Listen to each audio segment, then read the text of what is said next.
বিসমিল্লাহির রহমানির রহিম। আজকে আমরা শিলং ইউনিয়ন কর্তৃক যেই মিটিং হয়েছে ওটাতে উপস্থিত হয়েছি।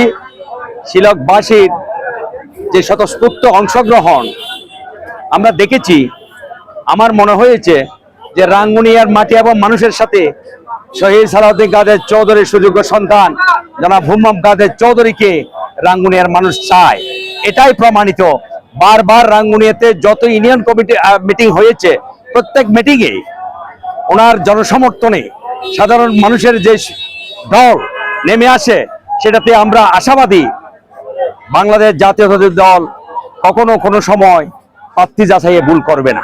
সুতরাং আমাদের আশা, রাঙ্গুনিয়ার আশা, রাঙ্গুনিয়া ভাষীর আশা, 17 বছর যারা কষ্ট করেছেন, মামলা হামলার শিকার হয়েছেন, ওনারা আশা করেন, ওনারা আশাবাদী যে আমাদের প্রিয় নেতা জনাব হুম্মাম কাদের চৌধুরীকে রাঙ্গুনিয়া 7 আসনের কান্ডারি বানাবেন, মনোনয়ন প্রদান করবেন। এই আশাবাদ ব্যক্ত করে আমি আমার বক্তব্য শেষ করছি। আসসালামু আলাইকুম ওয়া রাহমাতুল্লাহি ওয়া বারাকাতুহু।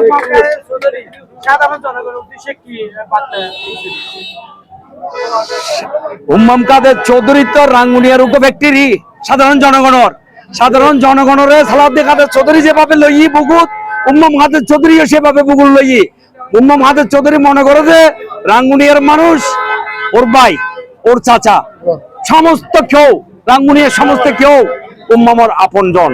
সুতরাং রাঙ্গুনিয়ার মানুষ মনে করে যে এই বাড়ার ফুয়া, বাড়ার ভাই, এই হিসেবে আর আগামীতে ওরা চায়।